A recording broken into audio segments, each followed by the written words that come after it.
In the first few minutes, she said, "MaryBeth, you have no business being employed." And I was like, "What?"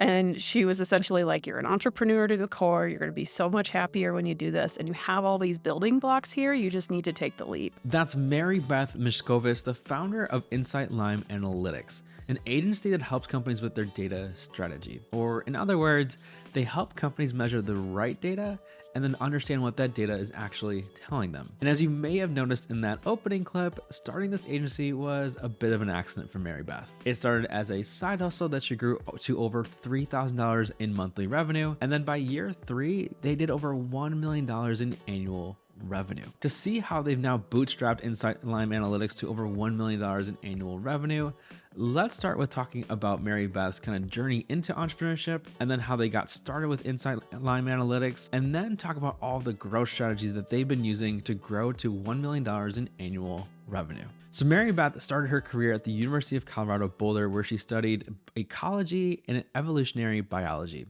something that has a lot to do with marketing, right? Well, kind of, but more on that in a second. What she ended up doing though, as she was studying biology, is she was taking a lot of different roles and really learning about marketing as she joined a marketing consultancy while she was in college to help pay for her college tuition. And she did that from 2012 to 2016.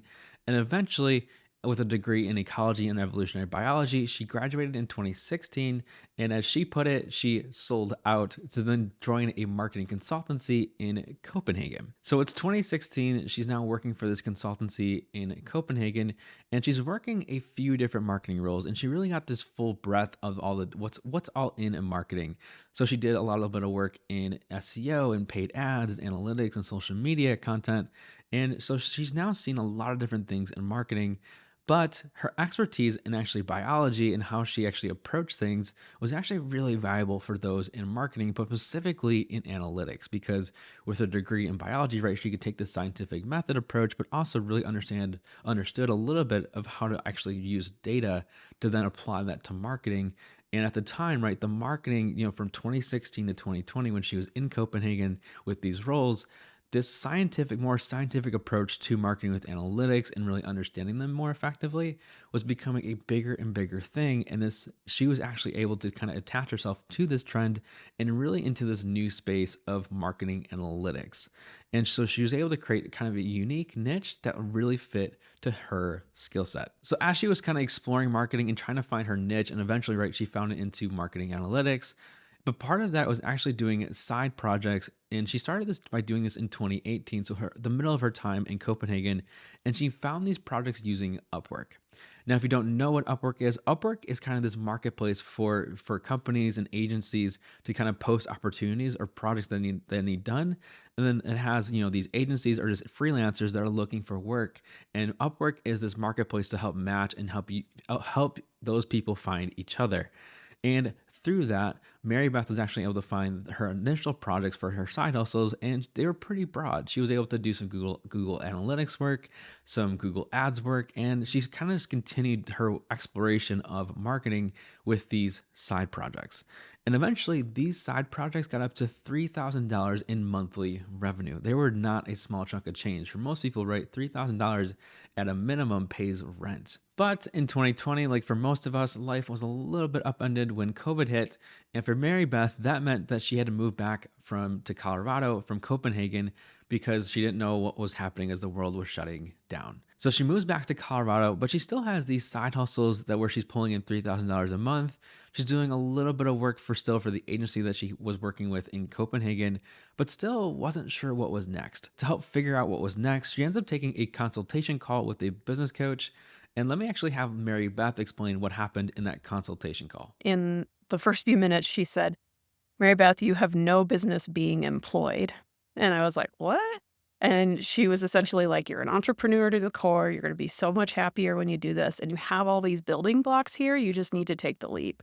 And so she was just really clear, like, "You can do this and you already have it." And I did have some freelancing clients that were like not an insignificant amount of money that I had been cultivating for some time. So it wasn't like I was just taking the leap with no revenue. And I was still kind of consulting with the firm I was working for in Copenhagen, and they were trying to figure out this whole remote thing. And so I think it it was like the perfect storm, and she gave me the really hard push. With that consultation call and knowing she has $3,000 of revenue a month, she ends up taking the leap from side hustle to then full time entrepreneur. And she was really in a good spot to do that for two reasons. One, her expenses were really low when she moved back to Colorado from Copenhagen because she was living with her mom and we were all living at home. There wasn't many expenses to be doing and a lot of things that you were spending money on. So her expenses were low and that $3,000 a month can make ends meet. And second, also, right, she was working with a lot of different consultancies and really knew what she liked and what she didn't like about those consultancies. But also, right, could see the opportunities that the consultancies weren't meeting. And she really was right as she was kind of doing different projects. And just because she explored so much in her time working for consultancies, she really was able to, again, find her niche. And that niche and that specialty was marketing analytics. And she's really just dove into that particular specialty and it's worked out pretty well. In year one, they did $100,000 in revenue. In year two, they did $400,000 in revenue. In year three, they did $1 million of revenue. And then year four, it's close to $1 million, but still a bit less than $1 million. So taking a little bit of a step back, but still really healthy. So that's the high level story of MaryBeth and Insight Lime Analytics.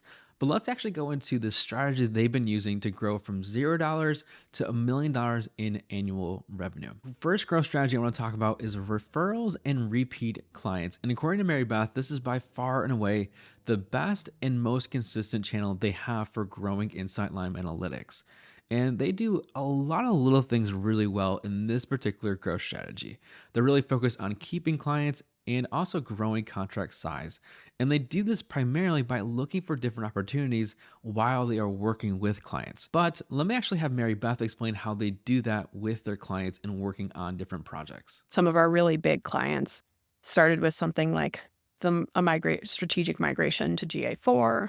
And once we're in there, we're seeing all these other elements. And I think this is the key thing for people to think of in this services type business is that the way that you grow that business is by looking for the other opportunities while you're consulting instead of just staying hyper focused on the project you're doing. You'll see stuff and that you wouldn't be able to see if you hadn't been working with the client already, that you can pitch new things to, like, hey, I saw that this isn't set up correctly or whatever. And that really is like what helps build that momentum. And then you can get into these bigger retainers, and generally the retainers just get bigger in length and size as we go on. So this concept of finding opportunities while you're working with clients is actually pretty awesome because it's kind of a natural way to keep clients, but also grow those contracts because you're thinking more holistically about someone else's business. And if you're thinking more holistically, right, you're going to solve more problems for them. And they probably will appreciate that more because you're not just like looking for this little thing and just get it done and move on to the next thing. You're going to see like, here's all the different problems. And here, actually, maybe we can help solve some bigger problems rather than just maybe the small problem your client thinks they might just have. There might be some bigger problems, right? And as MaryBeth mentioned here, right, one of their largest clients just started as migrating from Google Analytics 4, and now is a huge contract for them, right? So if you're, again, looking holistically at someone else's business and you can actually solve problems that might be actually a bigger headache for them, that's a really big deal. And it's a big reason why, right, if you look at the Insight Lime Analytics website, right, you're going to see that their net promoter score or NPS score is really high. And also, right, they have an 80% repeat rate with clients. Now, the 80% repeat rate, there's kind of one thing to kind of note here. It doesn't mean that, right, it's just they're constantly, those clients never leave them or anything like that. Right, you're not always going to get a client to come back and month after month after month.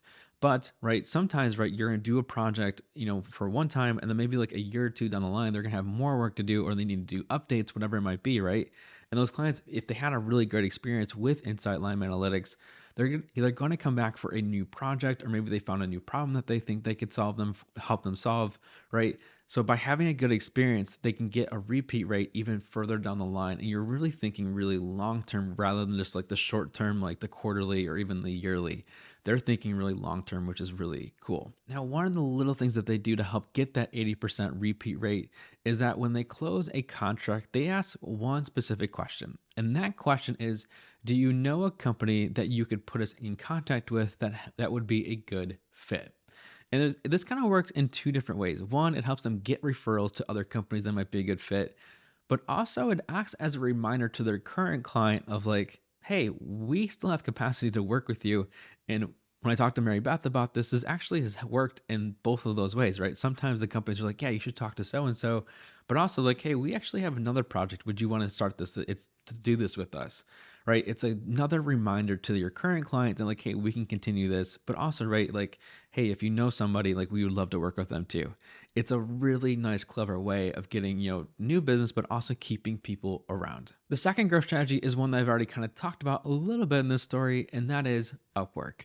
But to kick this growth strategy off, let me actually have Mary Beth explain how she used Upwork and how it kind of worked out for her. Upwork is I have kind of a love-hate relationship with it, like, most like 9% of the time, it's not, not great, and you have to really sift through a lot, but it was actually my first clients that grew to that, like, 3K a month were originally from Upwork, and then, uh, I think it was really kind of dumb luck. I really can't say I did anything brilliant to get my first really big client when I had the consulting firm, and it was another firm who specialized in, like, custom development, software development kinda stuff that was already working with that client, was looking on Upwork because they knew that the company had a gap in that analytics space, found my profile and was like, "Hey, are you interested?" I actually thought it was a scam at first, so, but I've actually had that happen one other time very recently, like, in the last few months, so it's something that can happen. So, as Mary Beth mentioned, right, 99% of the time, Upwork isn't great, but just by having a profile there and just being active enough, right, you don't know where, like, what could happen. And for Mary Beth, right, it was a really nice place to get started with different projects and meet people that might not be originally in her network, right? And she had previous projects, and just by being kind of active enough in that space in Upwork, right, she was able to not only find projects, but also got one big referral through Upwork. And right, it might not be great for a lot of different projects, but if you're just getting started with trying to find projects, it's another place to kind of increase your surface area for like that luckiness or that serendipity factor. And you need a couple of those lucky breaks. And Upwork can kind of, again, increase that net of potential serendipity to help you find the right projects. And right, those projects can also turn into new referrals and all of that. And it's also free to create an account on Upwork and just kind of create a profile there. So it's worth, I think, just putting an hour there if you're just kind of getting started with this kind of work. Put an hour into Upwork, create a decent profile, because you never know what's going to happen. The third growth strategy I want to talk about is partnerships. And this growth strategy is one that I've actually talked about a couple times on this channel. And the way this growth strategy works out is that you partner with different agencies that you know of and that aren't doing the same type of work you are. So in this case, right, Mary Beth is going to maybe partner with software development agencies or agencies that are maybe doing broader kind of marketing work, but aren't doing marketing analytics work. And the way it works, right, is that let's say, you have a software development agency and they're building a product, but maybe their client actually needs someone to help them to kind of think through the analytics. Well, it becomes a really natural way of like, hey, you should go talk to Mary Beth and her team, and I can make the referral for you to help you find and solve those problems for those clients. And right, eventually, right, you kind of build this network of partnerships that helps you kind of connect with different clients and ones that are going to be paying, right? Because if you're working with if they're paying a software development agency already, the chances of them paying for maybe a marketing analytics company, especially if it's going to solve their problems, right, is pretty high. And one thing I want to note here that was pretty interesting when I was talking to Mary Beth about this particular growth strategy was that when they've been going to conferences to actually meet more of these potential partners. And you might be thinking like, how does that actually work? And so the way Mary Beth explained it to me was that when they go to a conference, right, they might go to a conference where they think there might be potential clients, but instead of maybe chasing the clients because everyone is trying to chase those clients because that's potential revenue, they actually will talk way more to potential partners because those agencies that are having maybe working with similar clients that Insight Lime Analytics is going to be doing, right? They are going to have the same clients that might not be in the network of Insight Lime Analytics.